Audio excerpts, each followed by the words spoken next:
نحمدہ ونصلی ونسلم علی رسول الکریم اما بعد۔ آج آپ حضرات کے سامنے ایک قصے کے حوالے سے بات کرنی ہے جو کہ بہت زیادہ من گھڑت قصہ ہے، لیکن دشمنان اسلام نے اس کو بہت زیادہ پھیلانے کی کوشش کی ہے اور سادہ لوگ مسلمانوں کو گمراہ کرنے کے لیے وہ قصہ بار بار ذکر کرتے رہتے ہیں اور اس کے لیے کچھ حوالے بھی پیش کرتے رہتے ہیں، جن میں سلمان رشدی ملعون، جس نے باقاعدہ اس قصے کو بنیاد بنا کر ایک کتاب بھی نعوذ باللہ لکھی، جس میں اس نے نبی علیہ الصلوۃ والسلام کے بارے میں بہت سی غلط باتیں کی، جس قصے کو قصہ غرانیق کے نام سے یاد کیا جاتا ہے۔ قصہ غرانیق کے حوالے سے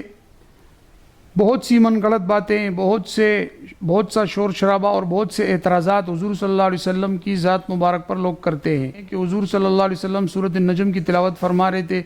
اور جب تلاوت فرماتے ہوئے آپ ان آیات پر پہنچے کہ افرأیتم اللات والعزیٰ ومناۃ الثالثۃ الاخری، تو شیاطین نے آپ کی زبان پر یہ کلمات جاری کروا دیے کہ تلک الغرانیق العلیٰ وان شفاعتہن لترتجی، جن میں بتوں کی گویا کہ ایک قسم کی تعریف تھی۔ اور جب حضور صلی اللہ علیہ وسلم سورۃ النجم کی تلاوت سے فارغ ہو گئے تو آپ صلی اللہ علیہ وسلم نے بھی سجدہ فرمایا، تمام صحابہ نے بھی، اور یہاں تک کہ مشرکین مکہ بھی سجدے میں گر گئے اور یہ کہنے لگے کہ اس سے پہلے کبھی بھی حضور صلی اللہ علیہ وسلم نے ہمارے بتوں کی تعریف نہیں کی تھی، پہلی مرتبہ حضور صلی اللہ علیہ وسلم نے ہمارے بتوں کی تعریف کی ہے۔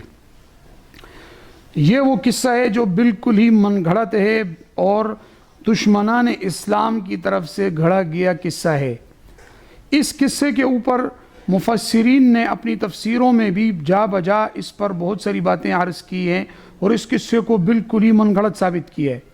بہت سی تفاسیر، جن میں تفسیر کبیر، تفسیر روح البیان، تفسیر قرطبی، تفسیر منیر، تفسیر فتح القدیر، تفسیر خازن، صفوۃ التفاسیر، اور اسی طرح تفسیر ابن کثیر اور بخاری شریف کی شرح ارشاد الساری، یہ تمام تفاسیر، ان تمام تفاسیر میں مختلف الفاظ کے ساتھ اس قصے کو بالکل من گھڑت کہا گیا ہے۔ خاص طور پر تفسیر کبیر کے اندر علامہ فخر الدین رازی رحمہ اللہ نے تفصیل کے ساتھ اس قصے کو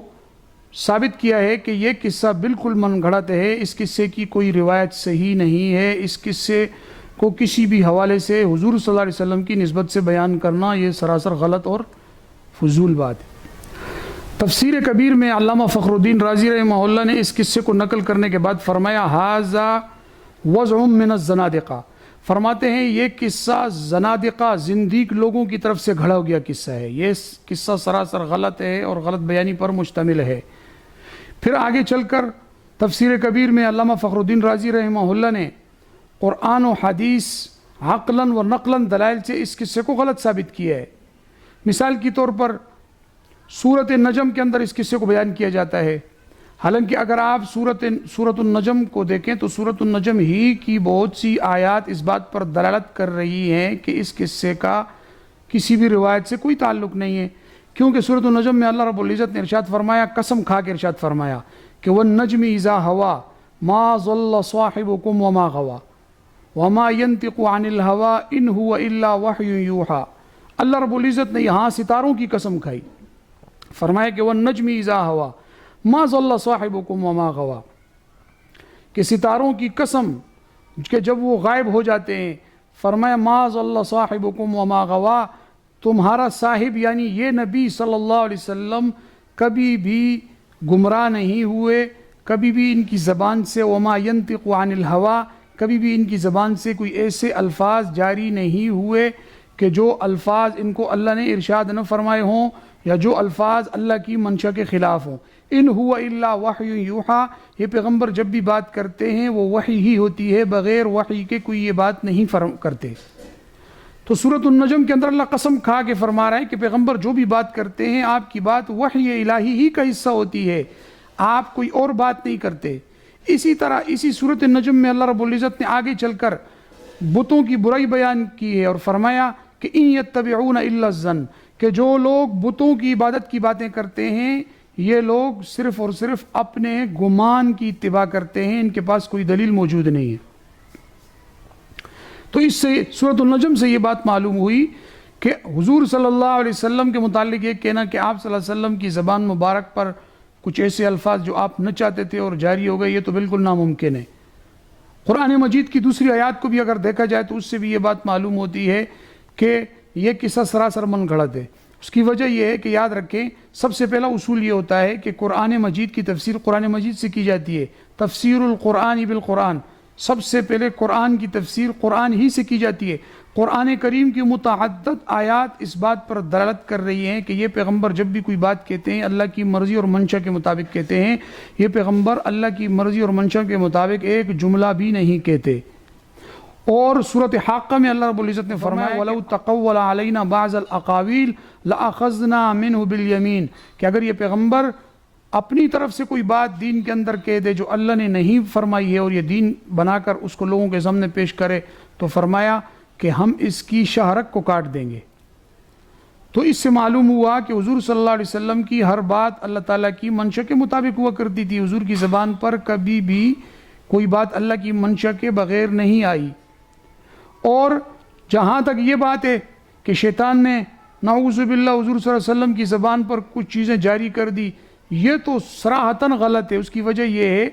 کہ شیطان کے بارے میں اگر آپ غور کریں تو جب شیطان کو اللہ رب العزت نے اپنے دربار سے نکالا تو شیطان نے خود اس بات کا اقرار کیا۔ شیطان جب اللہ کے دربار سے راندہ درگاہ ہو کر، ہمیشہ کے لیے لعین ہو کر جب اللہ کی دربار سے نکل رہا تھا تو بہت سی صورتوں میں یہ بات موجود ہے کہ اس نے نکلتے وقت اللہ سے کہا تھا کہ میں آدم کی وجہ سے نکالا جا رہا ہوں تو میں ابن آدم کو گمراہ کرنے کی کوشش کروں گا، لیکن ساتھ ہی اس نے کہا کہ میں گمراہ کرنے کی کوشش تو کروں گا پر میرا اثر صرف اور صرف برے لوگوں پر چلے گا، نیک لوگوں پر میرا کوئی اثر نہیں چلے گا، الا عبادک منہم المخلصین۔ گویا شیطان نے یہ کہا ہے کہ خود اس بات کا اقرار کیا ہے کہ میرا اثر صرف اور صرف برے لوگوں پر چلتا ہے، نیک لوگوں پر میرا اثر نہیں چلتا۔ تو جب نیک لوگوں پر شیطان کا اثر نہیں چلتا تو نبی تو بہت بلند مقام پر ہیں، نبی پر شیطان کا اثر تو کسی صورت میں چل ہی نہیں سکتا۔ اسی طرح قرآن مجید کی دوسری آیت میں بھی اللہ رب العزت نے خود یہ فرمایا ہے کہ ان عبادی لیس لک علیہم سلطان، فرمایا کہ شیطان کا اثر میرے بندوں پر، جو میرے بندے ہیں، میری ماننے والے ہیں، ان پر شیطان کا اثر نہیں چلتا۔ تو عام لوگوں پر شیطان کا اثر نہ چلتا ہو اور نبی پر شیطان کا اثر چل جائے، یہ تو آپ جانتے ہیں کہ سراسر فضول بات ہے۔ تو قرآن مجید کی متعدد آیات اس بات پر دلالت کر رہی ہیں کہ حضور صلی اللہ علیہ وسلم جو بھی بات کرتے ہیں اللہ کی مرضی اور منشا کے مطابق کرتے ہیں، جو بھی بات کرتے ہیں دین کی بالکل ٹھیک بات کرتے ہیں۔ آپ کے اوپر کسی قسم کا شیطانی اثر آپ پر آ ہی نہیں سکتا، یہ بالکل ناممکن ہے۔ اور پھر یہ کہنا کہ حضور صلی اللہ علیہ وسلم نے بتوں کی تعریف کر دی، یہ تو سراسر بالکل ہی فضول بات ہے۔ اس کی وجہ یہ ہے کہ قرآن مجید تو نازل ہی اس لیے ہوا تھا کہ قرآن مجید بتوں کی عبادت کی نفی کرنے کے لیے اللہ نے اتارا، اور قرآن مجید کا موضوع ہی توحید ہے۔ قرآن مجید کا موضوع ہی غیر اللہ کی عبادت سے روکنا ہے، تو پھر پیغمبر کی زبان پر غیر اللہ کی عبادت کی باتوں کا چل جانا یہ تو پورے قرآن کے خلاف ہے، قرآن کے موضوع کے خلاف۔ تو قرآن مجید سے بھی یہ بات معلوم ہوتی ہے کہ یہ قصہ سراسر غلط ہے، اور قرآن کی آیات اس بات پر دلالت کر رہی ہیں کہ اس قصے کا حقیقت سے کوئی تعلق نہیں ہے۔ تو جس طرح قرآن مجید سے یہ بات ثابت ہو گئی کہ حضور صلی اللہ علیہ وسلم ان تمام چیزوں سے، بتوں کی تعریفات سے، بتوں کی باتوں سے اور شیطان کے اثر سے بالکل معصوم اور محفوظ ہیں، اسی طرح اگر آپ غور کریں احادیث کے اوپر، روایات کے اوپر، تو آپ کو بھی یہ بات معلوم ہوگی کہ حضور صلی اللہ علیہ وسلم کے اوپر شیطان کا اثر نہیں چلتا۔ سب سے پہلے میں آپ حضرات کے سامنے تفاسیر کی کچھ باتیں نقل کروں کہ جنہوں نے قصہ غرانیق کے اوپر، تفاسیر والوں نے قصہ غرانیق کے حوالے سے کیا کہا ہے۔ مثال کے طور پہ علامہ روح المعانی الآلوسی رحمہ اللہ نے قصہ غرانیق کو نقل کرنے کے بعد کہا وَقَدْ أَنْكَرَ كَثِيرٌ مِّنَ الْمُحَقِّقِينَ فَقَالَ الْبَهِقِي هَذِهِ الْقِصَّةُ غَيْرَ ثَابِتَةٍ مِّن جِهَةِ النَّقْلِ، فرماتے ہیں کہ یہ قصہ نقلاً سرے سے ثابت ہی نہیں ہے۔ اسی طرح کتاب الشفا میں قاضی ایاز رحمہ اللہ نے اس قصے پر بہت لمبی بات کی ہے اور بڑی تفصیل سے اس کو ذکر کیا ہے، اور تفصیل سے ذکر کرتے ہوئے فرمایا کہ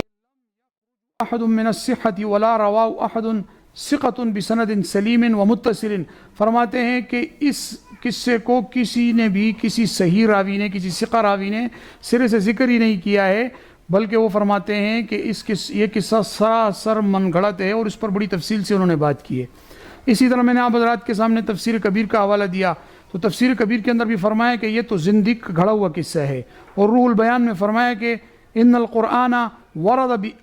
ابطال الاسنامی، کہ قرآن تو نازل ہوا ہی بتوں کو باطل کرنے کے لیے ہے، تو یہ کہنا کہ بتوں کی تعریف یہ سراسر غلط ہے۔ تفسیر قرطبی میں قصہ غرانیق کو نقل کرنے کے بعد فرمایا ھذا حدیث منقطع، فرماتے اس حدیث کی سند ہی ٹوٹی ہوئی ہے، حضور تک پہنچ ہی نہیں رہی۔ اسی طرح تفسیر منیر کے اندر فرمایا ان ھذہ الروایا باطلہ لا اصل لہا، کہتے ہیں کہ یہ تمام روایات بالکل باطل ہیں، ان کی کوئی سرے سے اصل ہی نہیں ہے۔ اسی طرح فرمایا ھذہ الروایا باطلہ موضوعہ، فرمایا کہ یہ روایات باطل ہیں، موضوع ہیں۔ اور تفسیر خازن میں فرمایا ہے کہ ان روایات کی اسناد اور ان کا متن سب کا سب مضطرب ہے۔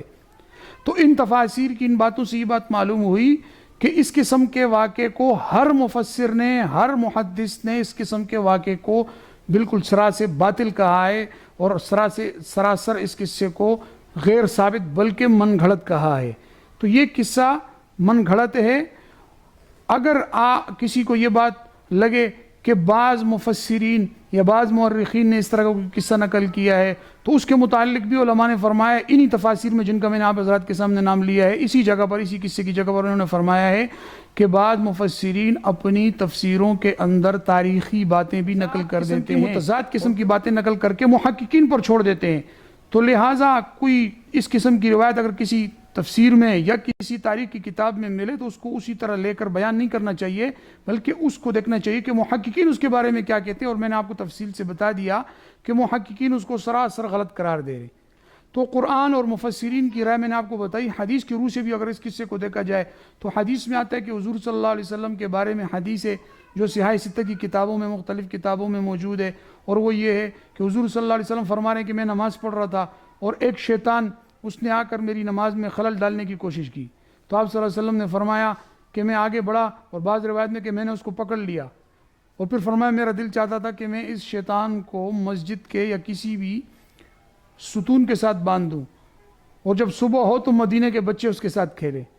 لیکن پھر مجھے اپنے بھائی سلیمان علیہ السلام کی یہ بات یاد آ گئی کہ انہوں نے فرمایا تھا، اللہ سے دعا کی تھی کہ یا اللہ مجھے ایسی بادشاہت نصیب فرما جو میرے بعد کسی اور کو نہ ملے، تو حضور صلی اللہ علیہ وسلم نے فرمایا کہ میں نے اپنے بھائی کی رعایت کرتے ہوئے اس شیطان کو چھوڑ دیا۔ اور ایک روایت میں آتا ہے کہ حضور صلی اللہ علیہ وسلم نے فرمایا کہ ہر شخص کے ساتھ شیطان ہوتا ہے، تو صحابہ نے پوچھا اللہ کے رسول کیا آپ کے ساتھ بھی ہے؟ تو آپ نے فرمایا میرے ساتھ بھی تھا لیکن وہ مسلمان ہو گیا۔ آپ اندازہ لگائیں کہ پیغمبر پر شیطان کا جب اثر نہیں چلا تو شیطان مسلمان ہو گیا، یا بعض علماء نے لکھے کہ وہ آپ کا موتی اور فرمانبردار ہو گیا۔ تو پھر یہ کہنا کہ اس قسم کی روایات، تو یہ تو احادیث کے بھی خلاف ہے۔ پھر یہ کسی صحیح حدیث میں اس قسم کی حدیثیں اور روایات ہیں بھی نہیں۔ بخاری، مسلم اور صحاح ستہ میں بھی سورۃ النجم کے اندر کچھ قصوں کو بیان کیا گیا ہے، لیکن وہاں کہیں پر بھی آپ کو قصہ غرانیق کا دور دور تک پتہ نہیں چلے گا، نہ بخاری نے ذکر کیا، نہ مسلم نے ذکر کیا، نہ کسی اور صحیح کتاب نے اس کو ذکر کیا۔ تو یہ تو ہو گئی قرآن و حدیث۔ اگر عقلاً بھی دیکھا جائے تو آپ اس بات کو کا اقرار کریں گے، ہر بندہ اس بات کا اقرار کرے گا کہ جو پیغمبر جس کی لڑائی قریش مکہ کے ساتھ، کفار مکہ اور مشرکین مکہ کے ساتھ اس بات پر تھی کہ وہ چاہتے تھے کہ یہ پیغمبر صرف ہمارے بتوں کے بارے میں لوگوں کو یہ بولنا چھوڑ دے، اس کی اچھائی نہ بیان کرے، لیکن پیغمبر ایسا کرے کہ ہمارے بتوں کے بارے میں یہ بولنا چھوڑ دے کہ ان بتوں کی عبادت نہ کرو، تو ہم سارے کے سارے اس پیغمبر کا کلمہ پڑھ لیں گے۔ لیکن آپ جانتے ہیں کہ حضور صلی اللہ علیہ وسلم نے ان کی ان باتوں کو سراسر قبول نہیں کیا۔ انہوں نے یہاں تک کہا کہ ہم آپ کو سردار بنا دیں گے، ہم آپ کو بادشاہ بنا دیں گے، ہم آپ کو مال دے دیں گے، ہم آپ کی اچھی عورتوں کے ساتھ شادیاں کروا دیں گے، پر آپ صلی اللہ علیہ وسلم نے ان کو یہ کہہ کر اس بات کو رد کر دیا کہ اگر میرے ایک ہاتھ میں سورج دوسرے میں چاند بھی رکھ دو تب بھی اللہ کی بتائی ہوئی بات اور اللہ کی دی ہوئی توحید کی تعلیم سے میں ایک ذرہ برابر بھی پیچھے نہیں ہٹوں گا۔ تو جو پیغمبر تمام دنیا کے مد مقابل اس لیے کھڑا ہے کہ وہ پیغمبر بتوں کے بارے میں لوگوں کو بتاتا ہے اور بتوں کا ابطال کرتا ہے، یہ کیسے ممکن ہے کہ اس پیغمبر کی زبان سے بتوں کی تعریف نکل جائے؟ تو یہ دشمنان اسلام کا، خاص طور پر سلمان رشدی ملعون کا اور اس طرح کے دوسرے لوگوں کا گھڑا ہوا قصہ ہے۔ میں نے آپ کے سامنے تفصیل سے بیان کر دیا کہ اس قصے کی کوئی حقیقت نہیں ہے، تو یہ قصہ کسی بھی طور پر ثابت نہیں ہے۔ وآخر دعوانا ان الحمد للہ رب العالمین۔